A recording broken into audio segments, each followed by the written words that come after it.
Bonjour à toutes, bonjour à tous et bienvenue dans Tech24 en studio. 74% des entreprises ont l'intention de faire du télétravail une réalité durable. De Facebook à Twitter, cette nouvelle norme bouscule les habitudes dans les headquarters. Alors faut-il inventer un droit du télétravail? On en parle dans un instant. Et dans Test 24, la photo se fait instantanée. De Fujifilm à Canon, les marques veulent être les dignes héritiers du Polaroid. Guillaume Gralet nous tire le portrait, c'est à suivre. Mais d'abord, plongez dans les océans où de petits animaux construisent de véritables palais composés de mucus. Grâce à l'imagerie laser, les scientifiques ont pu recréer numériquement l'architecture de ces structures et les visiter virtuellement, peut-être d'ailleurs pour s'en inspirer pour de futures constructions. Axel Simon. C'est une créature dont les capacités insolites ont été découvertes par les équipes de recherche de l'Institut de l'Aquarium de Monterey, en Californie. Un animal proche d'une larve qui a l'apparence d'un tétard. Pouvant aller du millimètre à quelques centimètres tout au plus, il sait se construire autour de lui une enveloppe de protection extraordinaire. What I think sets them apart from a lot of other animals, in the animal kingdom is that they're able to create these really complex mucus structures from cells that line their head. They secrete this mucus and create these beautiful structures that we've been able to reconstruct for the first time. L'abri est bien plus volumineux que leur corps. Il les protège des prédateurs et filtre leur nourriture. Et à l'intérieur du ballon créé se cache une structure interne très complexe. Un labyrinthe que la larve met 1 heure à se construire et qu'elle peut renouveler tous les jours. Les scientifiques ont pu le reconstituer en 3D et le surnomment palais de mucus. Équipé d'un instrument laser, c'est ce vaisseau robotisé qui a exploré les fonds marins. Téléguidé depuis la Terre et pouvant aller jusqu'à 400 mètres de profondeur, il a permis d'observer puis de modéliser ces créatures fragiles. La chercheuse espère qu'il sera possible d'exploiter au mieux cette découverte. That may start like a millimeter in size, but reach a meter across. How can we do that ourselves and build expanding structures? And there's definitely applications for that, at least I know in the space world. Avec des applications aussi dans le domaine de la construction et de l'architecture. C'est ce que l'on appelle le biomimétisme, reproduire scientifiquement les performances du vivant.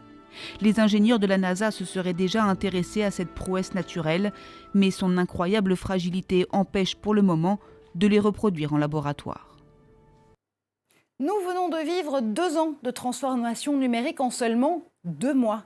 La phrase est de Satya Nadella, le patron de Microsoft, qui est plutôt bien placé pour observer ces changements d'usage, puisque de Seattle à la Bay Area, les headquarters de la tech ont toujours tout fait pour que leurs salariés se sentent comme à la maison. Oui, sauf qu'aujourd'hui, c'est chez soi qu'il faut se sentir comme au travail. Alors Guillaume Gralet est avec nous forcément pour en parler. Hello Guillaume. Bonjour Marjorie. Alors est-ce qu'il n'y a pas un paradoxe dans tout ça ?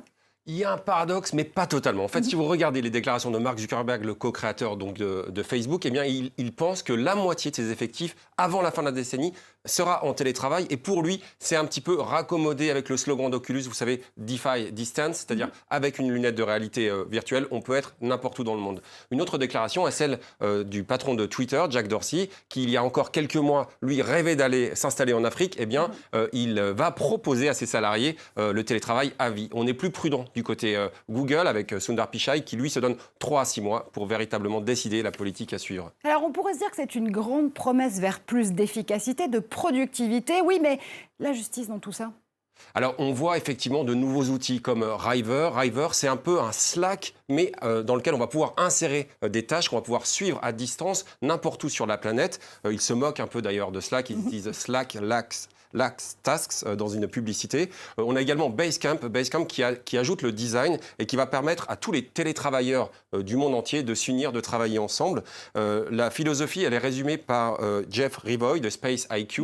C'est on va réinventer les 3-8 dans un nouveau travail télétravail 24 heures sur 24, où on ne va plus dépendre des heures d'ouverture du siège social, par exemple. Oui, alors ça, c'est dans un monde idéal pour les DRH, quoique, ceci dit, il y a encore beaucoup de boulot à faire en matière d'inégalité, surtout quand on essaie de mieux séparer la vie professionnelle et la vie personnelle. Oui, le télétravail, il y a des côtés un peu plus inquiétants, Marjorie, et les salariés du White Plains Journal, un journal un peu rural qui relate la vie agricole dans le Kansas, en ont été les victimes. C'est le Washington Post qui raconte l'histoire. En fait, ils ont utilisé un logiciel qui s'appelle Pragly, logiciel qui permet d'être présent sous forme d'avatar, mais en ont été un peu victimes bien les salariés qui n'avaient pas vraiment de culture numérique, et certaines personnes ont eu l'impression d'être surveillées. Il y a d'autres écueils à éviter, notamment le risque d'avoir une baisse de salaire. Mark Zuckerberg l'a ouvertement évoqué, quand Twitter, lui, veut donner une compensation de $1000 pour tous les frais liés au télétravail, les frais d'impression par exemple. Enfin, il faudra surtout garder la motivation, c'est ce que redoute le dirigeant de Sistra en France. Il faut vraiment que les salariés gardent la joie de travailler ensemble, et puis surtout, il faudra éviter en fait des déclarations trop abruptes, comme on a été victime pas moins de 3500 employés d'Uber. C'était à la mi-mai, ils ont été licenciés en moins de 3 heures. C'est votre dernier jour, l'aura-t-on expliqué en visioconférence sur Zoom. Ouais, ce qui nous promet de grands débats dans les prochains mois sur une peut-être régulation de ce travail à distance. Et on continue, nous, à explorer ces nouvelles normalités sans open space, avec une experte de l'intelligence artificielle appliquée au monde du travail, des relations qu'elle décrypte dans son nouvel ouvrage. Ce sera l'IA et moi. Bonjour Cécile Dejoux. Bonjour. Le télétravail, s'il est devenu la nouvelle norme, nous impose de trouver un équilibre entre vie professionnelle et vie personnelle. Comment est-ce qu'on peut y arriver ? Alors, il faut bien comprendre que le télétravail aujourd'hui, c'est un peu comme le smartphone hier. Hier, avec le smartphone, on se disait on va pouvoir travailler partout, comme on veut, quand on veut. Eh bien, on a compris qu'il y avait des plus et des moins. Et aujourd'hui, le télétravail, c'est pareil. On a été forcé d'être au télétravail. Eh bien, on a vu qu'il y avait des avantages et des inconvénients. Le plus, c'est bien sûr qu'on ne fait plus de transport. On va beaucoup plus vite. On peut bien sûr adapter son emploi du temps. Mais surtout, attention aux risques. Parce que quand dans la même pièce, on a son lit et son bureau, parfois, on n'a plus du tout le temps de décompression, ce sas de déconfinement qui fait qu'on peut réfléchir, trouver des nouvelles idées. Donc, le télétravail qui marche, eh bien, il y a 3 caractéristiques. D'abord, on est une très bonne organisation avec quelques outils et pas trop.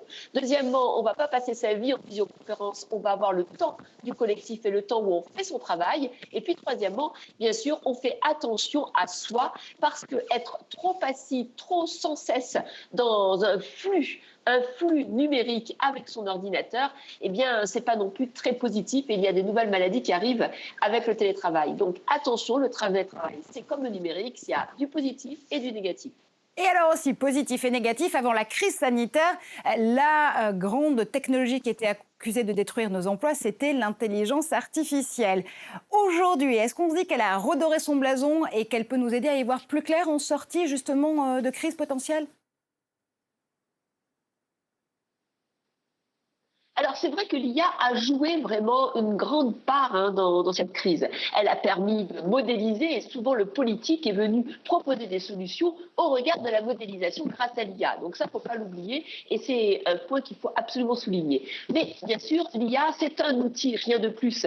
Et elle fera ce qu'on décidera qu'elle fera. Donc c'est-à-dire qu'il faut bien comprendre qu'il y a 3 éléments. L'IA va pouvoir remplacer les collaborateurs sur certaines tâches, les assister, faire avec elles des tâches, et puis les augmenter, c'est-à-dire qu'on va pouvoir faire des choses qu'on ne pourrait pas faire sans elle. Donc l'IA est un outil qu'il faut maîtriser. C'est pour ça qu'il faut monter en compétences, comprendre le vocabulaire, l'univers, les briques technologiques et les usages, comprendre comment, quel que soit son métier, même si on n'est pas un scientifique, on peut devenir quelqu'un qui participe à un projet IA, et puis surtout comprendre que le plus important, c'est de développer des compétences qui ne sont pas celles qu'on développera pour être IA compatible, mais qui sont des compétences de centrage, celles qui sont spécifiques pour notre humanité. Et ça, c'est dans l'équilibre entre les compétences pour maîtriser l'IA et les compétences de centrage pour développer notre humanité qu'on pourra rester employable et en tout cas rester à être heureux.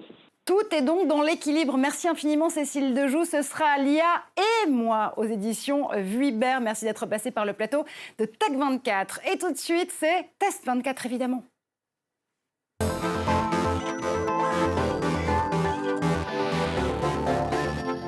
Redonner un visage au personnel soignant, c'est la très belle idée de Fujifilm. L'éditeur du Instax fournit des appareils aux hôpitaux anglais. Le staff médical peut donc enfin montrer son sourire sous les masques.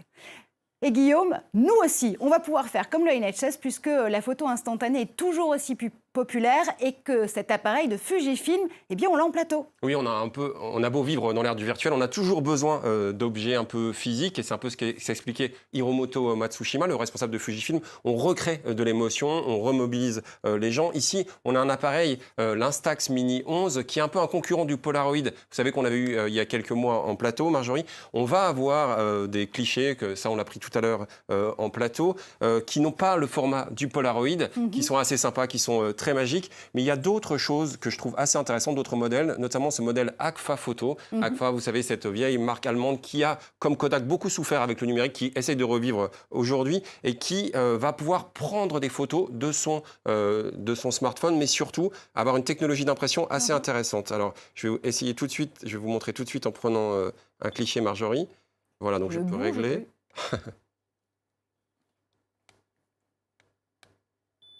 Voilà, donc j'ai un petit écran.